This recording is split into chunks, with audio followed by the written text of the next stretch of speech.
우리 기독교 신앙은 신앙의 요소 가운데 지정의가 있습니다. 그래서 기독교 신앙은 지적인 내용을 담고 있는 것이에요. 그래서 지적인 내용을 이해하고 지식적으로 이해가 될 때 거기서부터 신앙이 시작이 되어지는 것이에요. 지적인 요소를 무시하다 보면 우리의 신앙이 맹신이 될 수가 있고 광신이 될 수가 있는 거예요. 그러다 보면 사람을 구원하고 또 사회를 이롭게 하는데 올바른 역할을 하지 못하게 되는 거예요.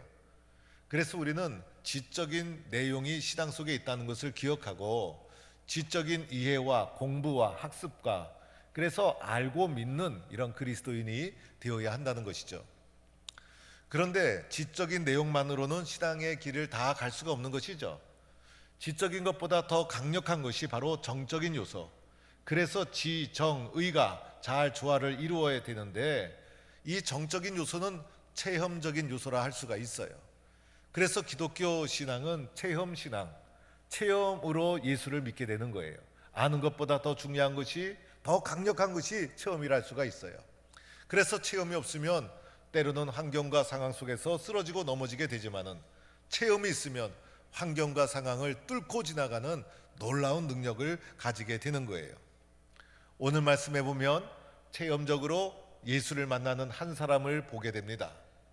오늘 예수님이 마가복음 10장 46절에서 이제 여리고를 지나가시게 되는 거예요. 여리고가 목적이 아니라 예수님은 예루살렘이 목적이었는데 예루살렘으로 가는 중에 여리고를 통과하게 되었던 것이죠. 그래서 여리고를 들어갔다가 나오려는 순간에 오늘 사건이 일어나는 거예요. 이 여리고에 맹인 거지 바디메오가 살고 있었어요. 그런데 이 맹인 거지는 날 때부터 맹인이었어요. 그래서 길가에서 구걸하며 거지로 살아가는 사람이었어요. 이 사람은 맹인으로 태어났고 또 맹인으로 구걸하며 살아가는 것밖에 배운 것이 없고 그렇게 생존하며 바닥 인생을 살아가던 자였다는 것입니다. 그러던 어느 날 이 사람이 이제 예수가 지나가신다는 말을 듣게 됩니다. 그런데 오늘 이 사람에 대해서 잘 살펴보니 이 바디메오의 장점이 있었어요. 그것은 바로 잘 듣는다는 거예요. 여러분, 이 듣는 것이 얼마나 중요합니까? 사람은 들으면서부터 변화가 시작되는 거예요. 잘 듣기만 해도 반은 성공하는 거예요. 듣지 않으면 아무런 일도 일어나지 않아요. 그러나 듣다 보면 믿음이 생기고 들음에서부터 변화가 일어나게 되는 거예요. 이 바디메오는 거지 생활을 하다가 예수님에 대해서 많이 들었던 것이 분명해요. 그러나 그때마다 바디메오는 경청하고 공감하고 예수님에 대한 말씀을 마음속에 지적으로 받아들이게 되었던 것이죠. 그래서 듣다 보니 어느새 자기의 마음속에 예수님에 대한 믿음이 하나하나 싹터 올라왔던 것이에요. 그래서 나도 예수님이란 사람을 만나고 싶다. 나도 예수님 만나면 변화될 수 있겠다. 나도 언젠가는 예수님 같은 분을 잘 만났으면 좋겠다라는 마음의 소망과 믿음을 가지고 있었던 것이 분명합니다. 그러던 어느 날 자신 앞에 지나가신다는 예수에 대한 소리를 듣게 된 것이죠. 이 소리를 듣자마자 이 바디메오는 자리에서 벌떡 일어나 소리를 지르기 시작합니다. 그리고 간절하게 모든 사람이 들을 수 있도록 외치고 부르짖었다는 거예요. 오늘 우리에게 적용해 보면 예수님을 사모하는 심정으로 통성으로 소리내어 간절히 기도했다라고 말할 수가 있어요. 이때 바디메오가 소리 지른 것이 무엇이었죠? 다윗의 자손 예수여 나를 불쌍히 여기소서, 다윗의 자손 예수여 나를 불쌍히 여기소서, 이렇게 크게 소리를 외쳤던 거예요. 그런데 바디메오의 이 외침 속에 있는 다윗의 자손 예수여, 이 말씀은요 아주 의미 있는 말씀이었어요. 이 말씀은 예수님에 대한 신앙 고백이 담겨있는 말씀이었어요. 그리스도가 다윗의 후손으로부터 태어난다는 그 믿음을 가지고 바로 이 예수가 다윗의 후손으로 이 땅에 오신 그리스도라는 신앙의 고백이 담겨있는 선언이었어요. 마태복음, 마가복음 10장에 이 예수님의 제자들도 하지 못했던 신앙의 고백을 길에 앉아 있었던 볼품없는 맹인 거지의 입을 통해서 세상 속에 예수가 그리스도라는 신앙의 선포를 하고 있다는 거예요. 그리고 더 나아가 이렇게 고백하죠. 나를 불쌍히 여기소서. 나에 대한 고백을 하는 거예요. 내가 누구인지, 내가 어떤 존재인지, 내가 무엇을 위해 살아가고 있는지 나에 대해서 고백을 하고 있다는 거예요. 우리들은 나에 대해서 솔직하지 못해요. 나를 감추려고 하고 나를 위장하려고 하고, 그리고 나를 안다고 하면서도 나를 잘 모를 때가 있고. 그런데 오늘 이 바디메오는 나에 대해서 솔직하게 주님 앞에 고백하고 있더라는 거예요. 그것은 바로 주여 나를 불쌍히 여겨 달라는 외침이었어요. 여러분, 예수님 만나지 못한 우리들 얼마나 불쌍한 존재입니까? 예수님 없었더라면 우리는 얼마나 불쌍하게 살아갔을까? 우리가 살아가는 게 무슨 소망이 있겠어요? 예수님 없으면 우리 아무것도 아니죠. 예수님 없으면 나같이 불쌍한 사람이 어디 있을까? 나같이 약하고 나같이 천하고 나같이 못되고 나같이 악한 존재가 어디에 있을까? 내가 누구인지를 잘 알아야 되죠. 나처럼 불쌍한 사람이 없다는 것을 잘 알아야 되는 거예요. 내가 불쌍한 존재라는 것을 인정해야 되는 거예요. 그럴 때 누구를 찾게 됩니까? 예수가 필요한 거예요. 그래서 주님 나를 불쌍히 여기 주옵소서, 나에 대한 솔직한 고백을 예수님 앞에 하고 있더라는 거예요. 이때 어떤 일이 일어나죠? 이때 주변에 있던 사람이 잠잠하라, 꾸짖고 그렇게 했지만은 오늘 이 바디메오는 어떻게 했죠? 이런 장애물이 있어도, 방해하는 자가 나타나도 장애물 뚫고선 예수님 앞에 달려나간 사람이 바로 바디메오였다는 거예요. 마침내 바디메오의 이런 간절한 부르짖음이 예수님의 발걸음을 멈추게 하죠. 예수님의 발걸음을 멈추게 한 바디메오의 간절한 호소와 그리고 외침이 있었다는 거예요. 예수님은 바디메오를 불러 세웁니다. 내가 간절히 부르짖을 때 우리 주님은 나의 부르짖음을 절대 외면하지 않아요. 가던 길을 멈추고 나를 돌아보시고 나를 불러주시는 분이 내가 믿는 예수님이라는 거예요.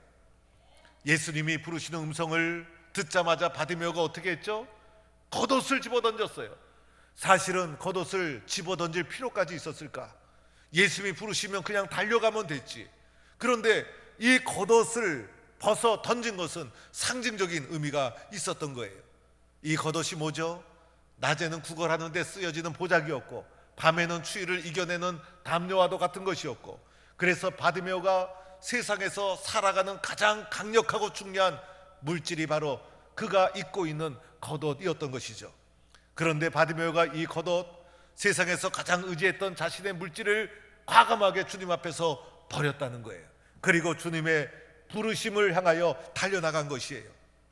이때 예수님의 음성을 듣게 되죠. 예수님은 이것저것 따지지 않았어요. 이 바디메오의 모습을 보고 예수님은 다 하셨어요. 그래서 내게 무엇을 하여 주기를 원하느냐? 예수님은 직설적으로 물어보셨어요. 그러자 바디메오는 예수님의 질문 앞에 고민이 없어요. 즉각적으로 또한 대답하죠. 선생님이여, 보기를 원하나이다. 여러분, 이 바디메오의 대답을 보세요. 바디메오가 거지였죠. 얼마나 힘들게 살았어요. 바디메오에게 가장 중요한 것이 무엇이었을까? 은과 금이 아니었을까? 물질이 아니었을까? 그런데 은과 금도 구하지 않고, 명예도 구하지 않고, 벼슬도 구하지 않고, 주님 나는 보기를 원하나이다. 주님 나를 보기를 원하나이다. 자신의 인생의 가장 중요한 본질을 주님 앞에 추구하고 원했다는 것이에요. 여러분, 우리의 인생의 본질이 무엇일까? 우리의 인생의 본질이 무엇일까? 좋은 옷 하나 더 입는 것이 중요한 것일까? 좋은 차 사는 것이 중요한 것일까? 여러분, 우리가 눈을 떠 있지만은 눈 떠 있다고 다 눈 뜨고 살아가는 게 아니죠. 육신의 눈은 떠 있지만은 예수님 보지 못하고 영적 장님으로 살아가는 자가 얼마나 많이 있습니까? 예수님 만나지 못하면 아무 소용이 없는 거예요. 예수님 만나지 못하면 멀쩡하게 눈이 떠 있어도요, 세상에서 구걸하며 살아가는 인생과 똑같다 할 수가 있는 거예요. 우리 인생의 가장 중요한 것이 무엇일까? 영적인 눈이 확 떠져서 살아계신 예수님을 보고 믿고 만나는 것이 인생의 가장 중요한 것인 줄로 믿습니다. 그래서 바디메오는 이 인생의 본질, 인생의 근본을 예수님에게 요구했다는 것이죠. 이때 예수님 어떠하셨어요? 따지지 않았죠. 이 바디메오의 대답을 들으시고 가라, 내 믿음이 너를 구원하였느니라. 믿음과 구원이라는 용어를 표현합니다. 바디메오가 지금까지 한 모든 행위 뭐였죠? 믿음이라는 거예요. 소리친 거 뭐였죠? 믿음이라는 거예요. 겉옷을 집어던진 것 믿음이라는 거예요. 본질을 추구하는 것 다 믿음이라는 거예요. 예수님에 대한 믿음이 있었기 때문에 이렇게 주님 앞에 간절하게 달려나간 것이고, 그 결과 무엇을 얻게 됩니까? 구원을 얻게 되었다는 거예요. 이 말씀이 증거되고 선포되자마자 바디메오에게 일어난 현상이 있었죠. 무엇이었죠? 곧 보게 되었다는 거예요. 예수님의 회복과 치유를 경험하게 된 것이죠. 오늘 우리도 주님 앞에 믿음으로 나가 이렇게 회복받고 치유받고 구원받는 역사를 누리는 성도가 되기를 축원합니다. 오늘 말씀에서요, 우리가 눈여겨봐야 될 것이 있어요. 마지막 52절 마지막 9절이에요. 52절 마지막 9절이 끝날 때 이렇게 끝나죠. 그가 곧 보게 되어 예수를 길에서 따르니라. 그가 곧 보게 되어 예수를 길에서 따르니라. 예수님께서 바디메오를 치료할 때 뭐라 그랬죠? 가라 이랬어요. 그러면 보게 되었으면 이제 자기가 자기 갈 길로 가면 되잖아요. 그런데 가지 않고 도리어 돌아와서 예수를 길에서 따르니라. 이런 장면으로 오늘 말씀이 끝나고 있더라는 거예요. 여러분, 오늘이 마가복음 10장 마지막 부분 이 말씀은요, 예수님이 예루살렘 성에 입성하기 직전의 말씀이에요. 그래서 마가복음 11장에 다 까보니까 예수님께서 예루살렘 성으로 입성을 하는 장면이 나와요. 예수님께서 예루살렘 성에 왜 입성하죠? 십자가 지기 위해서, 고난과 순환을 받기 위해서 예루살렘 성에 입성하는 거예요. 예루살렘 성에 입성하고 나서 예수님은 어떻게 되죠? 십자가에서 죽으시게 되는 거예요. 그래서 예수님을 따라가는 제자들조차도 마음이 하나가 되지 못했어요. 어떤 제자는요, 예수님을 실망해서 배반하려는 마음을 가졌고, 어떤 제자는 예수님 예루살렘 성에 입성해서 하나는 좌편 하나는 우편에 예수님이 예루살렘 성에 입성하는 것을 착각하고 있었고, 그래서 제자들의 마음도 불안하고 어둡고 그런 가운데 예수님을 따라가고 있었던 거예요. 그런데 10장 마지막에 여리고 길바닥에서 맹인으로 거지로 살아가던 보잘것없는 이 바디메오가 예수님을 체험하고 나서 마지막 장면에 보니 예수를 길에서 따르니라. 그 어떤 제자보다도 용감하게 두려움 없이 예수님이 가시는 길을 동행하고 있더라는 거예요. 3년 동안 주님의 제자로 훈련받아도 뭐합니까 여러분? 마음속에 체험이 없는데, 주님이 살아계시고 주님이 함께 하신다는 체험적 신앙이 없는데, 그래서 오늘 바디메오는 체험적 신앙을 가진 후에는 주님이 가시는 길 두려움이 없어요. 주님이 어떤 길을 가더라도 염려가 없어요. 비록 길이 였지만은 모든 것을 버려두고 예수를 따르니라. 이렇게 힘차게 용기 있게 두려움 없이 주님을 따라가야 제자가 아니겠어요? 오늘 바디메오가 이러한 체험적 신앙인으로, 거지가 제자로, 구걸하며 살던 자가 예수님을 따르는 자로 놀랍게 변화되는 과정 속에 바디메오의 세 가지 결단이 있었어요. 이 세 가지 결단을 우리도 해야 돼요. 첫째는요, 예수가 지나가신다는 말을 듣고 소리를 질렀어요. 여러분, 간절히 소리 질러야 돼요. 주님을 만나기를 사모해야 돼요. 주님 도와주세요. 나를 불쌍히 여겨주세요. 저는 주님을 만나고 싶습니다. 주님을 진짜 체험하고 싶어요. 주님을 만나야 내 인생도 변화됩니다. 바디메오가 소리를 질렀듯이 우리도 소리를 질러야 돼요. 어쩌면 주님이 오늘도 우리 앞을 지나가고 있어요. 여러분, 우리 앞에 얼마나 수많은 기회가 있었어요. 그런데 그 기회는 잡는 사람의 거예요. 내 인생 앞에 지나갔던 수많은 기회, 내가 놓친 것이 한두 가지였습니까 여러분? 결단하세요. 지금이 은혜 받을 때고 지금이 결단할 때예요. 언제까지 머뭇거리겠습니까? 나는 예수를 믿어도 정말 주님을 만나고 싶습니다. 뜨겁게 주님을 만나 체험 신앙인으로 살아가고 싶습니다. 소리를 지르고 기도를 하고 통성을 하고 눈물을 흘리고 사모하는 자에게 주님이 다가오셔서 만나 주실 줄로 믿습니다. 우리는 믿어도 그렇게 믿어야 되는 거예요. 두 번째로는 바디메오는요, 장애물을 돌파했어요. 우리가 예수 믿는 가정 속이 편안하지 않다는 것을 기억해야 돼요. 여러분 쉽게 예수 믿게 됩니까? 편안하게 예수 믿게 됩니까? 고난 없이 시련 없이 예수 잘 믿게 되었습니까? 고난의 가정을 다 거쳤잖아요. 방황의 가정을 다 거쳤잖아요. 예수 믿는 가정 속에 아픔이 있고 눈물이 있었잖아요. 그런데 그 장애물 앞에 좌절하고 포기했더라면 어떻게 되었을까? 장애물을 뚫고 나왔기에 내가 존재하고 있는 거예요. 장애물 중에 최고의 장애물은 사람의 사람. 사람이 방해하고 사람이 가로막고 사람 때문에 못 나가고 사람 때문에 이 삶을 못 믿고 사람 눈치 보고 사람에게 인정받으려고 하고 사람 때문에 또 하나의 큰 장애물은 나 자신 내가 약해서 내가 부족해서 내가 결단 못해서 이 모든 장애물을 뚫고 나가는 성도가 될 수 있기를 축원합니다. 세 번째 장애물은요, 세상 것을 내려놓아야 돼요. 겉옷을 집어던졌듯이 나에게 중요한 것 의지하고 붙잡으면요, 예수님을 붙잡지 못해요. 우리는 세상의 작은 것을 놓으면 내가 쓰러질 줄 알고 두려워하고 있어요. 이것을 놓아야 예수님을 붙잡을 수가 있는 거예요. 나를 비워야 주님의 말씀이 채워지는 거예요. 내 생각, 나 자신을 다 내려놓아야 주님의 말씀을 새롭게 붙잡을 수 있는 거예요. 놓아야 붙잡는 것이고 비워야 채워지는 것. 우리의 삶에 가장 중요한 게 뭐죠? 예수 그리스도의 말씀. 이 말씀을 붙잡는 거예요. 그리하여 우리는 어떤 사람?